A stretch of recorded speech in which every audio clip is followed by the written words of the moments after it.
In the late 14th century, when empires and kingdoms clashed and ambitious rulers and nobles jockeyed for power, a man from Florence would venture far away from his homeland to carve out his own domain on the other side of the Mediterranean.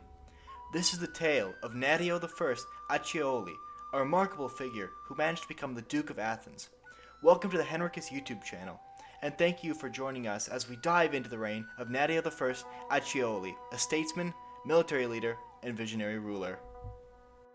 In the aftermath of the Fourth Crusade, Latin lords would scramble to create their own domains throughout territory once owned by the then dissolved Eastern Roman Empire, causing the creation of states such as the Principality of Achaia and Duchy of Athens. By the 14th century, the now reborn Eastern Roman Empire managed to make substantial territorial reconquests within the Aegean and throughout what is now Greece, conquering the Latin Empire. However, while the majority of the Latin's territory had been conquered, there are still areas that were left under Latin control, under the control of powers such as Venice and Naples, with the remnants of the Latin Empire still standing strong, such as the previously aforementioned Principality of Achaia and Duchy of Athens. Within these Latin Catholic states, people such as Italians and Franks managed to rise to prominence and rule over their majority Hellenic and Orthodox subjects. While outnumbered by powers such as the Serbians and the Romans, the Latin leaders and lords would still squabble amongst themselves, especially within the Duchy of Athens, which in 1310 saw its Duke, Walter V, deposed by the Catalan Company, a mercenary company who Walter had refused to pay after a year of service. This resulted in Walter's army being destroyed and Walter himself being slain in battle, and the Catalan Company ruling Athens as vicar generals under the kings of Sicily for around 75 years. Titular disputes and infighting between the Latin states would leave the lands of Latin Greece rich with opportunity for new powerful families to take charge. Families such as the Acciaioli. Nerio was born around the early to mid 14th century, with the exact date unknown, into the influential Acciaioli family from Florence. He was the second son of Jacopo Acciaioli and his wife Bartolomea Ricasoli. The Acciaioli family grew to prominence through banking as they regularly support the Angevin monarchs of Naples financially. Nerio was fortunate enough to work closely and become a principal agent to Niccolo Acciaioli, a kinsman of his, who was the Grand Seneschal of the Kingdom of Naples and a close confidant of Catherine II of Taranto, the exiled Latin empress. Through his connection, Niccolo and the Acciaioli family would support the financial administration of Naples' Greek territory, the Principality of Achaia, establishing their first bank there in 1331. The following year, Niccolo would support Catherine II's son, Robert II of Taranto's purchase of the principality, in which Niccolo would acquire large estates throughout. In 1360, the Acciaioli's influence in Latin Greece would grow, as Niccolo would manage to convince Pope Innocent VI to appoint the younger brother of Nerio, John, to the archbishopric of Patras. Nerio would accompany his brother to Achaia in order to support the securing of his position. In 1362, Niccolo would adopt Nerio as his son, and would try to secure a marriage between Nerio and Florence Sanudo, the Duchess of the Archipelago. However, that would fall through due to Venetian meddling. Nerio would strengthen his own positions in Greece in the following 2 years by purchasing the baronies of Ostizza and Nivolet from Mary of Bourbon, the wife of Robert of Taranto, for 6,000 ducats. At this point, the entire coastline between Corinth and Patras was under Nerio's control. Sadly, tragedy would strike in 1365. Niccolo would pass away with his son Angelo inheriting Corinth. Angelo in turn would mortgage the city to Nerio. However, it must be noted that Philip II of Taranto, the successor to Robert who passed in 1364, confirmed Angelo's rights to the city. In 1372, Nerio was confirmed as the rightful lord of the city of Corinth by Pope Gregory XI, who referred to him as such in a letter.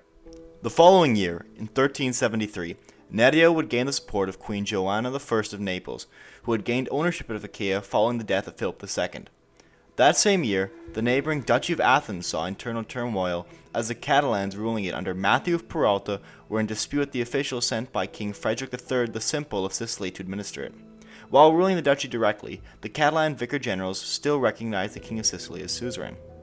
Taking advantage of this turmoil, Nerio captured the city of Megara with the support of its barons, even managing to capture the Catalan commander of the city by late 1374. In 1376, Joan would lease Achaia to the Knights Hospitaller, who in turn would hire the Navarrese Company, a mercenary company akin to the Catalans originating from Navarra.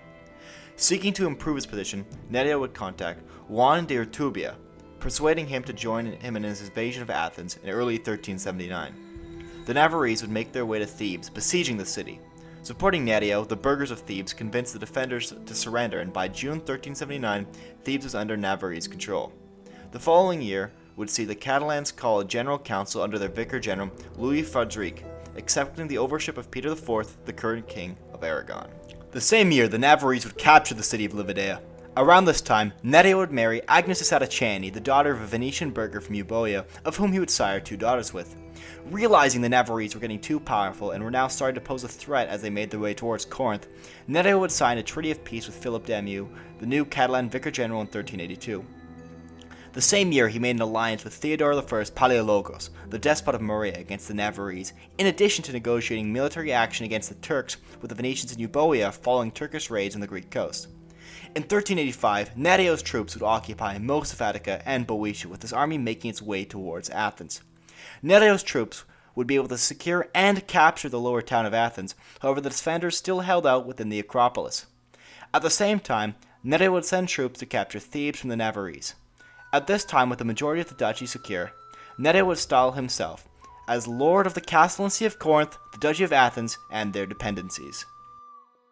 The following year, Nerio would defeat a band of Turkish marauders with the support of the Venetians, improving the relationship he had with his subjects. In 1387, John I of Aragon, the successor of Peter IV, offered peace to Nerio, however Nerio ignored this, continuing the siege of the Acropolis. That same year, plague would strike Nerio's army, forcing him to personally withdraw to Thebes for the remainder of the siege. In addition to this, Nerio's relations with the Venetians would deteriorate as he did not pay them for the galleys that he had hired and was also accused of inciting Turkish raids. On the 2nd of May, 1388, Nerio's troops captured the Acropolis, marking the end of Catalan rule in Athens. As Duke of Athens, Nerio sought to secure the loyalty of his subjects by hiring both Italian and Greek officials to administer the duchy. In order to not alienate his majority Greek and Orthodox population like previous rulers such as the Catalans had, Nerio had Greek as the language of the state administration, in addition to allowing the Orthodox Archbishop of Athens to settle in the lower town. That same year, Nerio would find himself in conflict with the Venetians, partially due to his alliance with Theodore Palaiologos of the Morea. The conflict began following the death of Pietro Cornaro, the lord of Argos and Nauplia. His wife Maria of Enghien sought to transfer the lands to the Venetians, however Nerio and Theodore instead invaded, with Theodore taking Argos and Nerio taking Nauplia.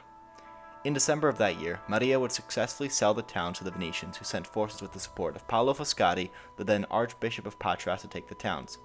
While managing to capture Nauplia, they were unsuccessful in taking Argos.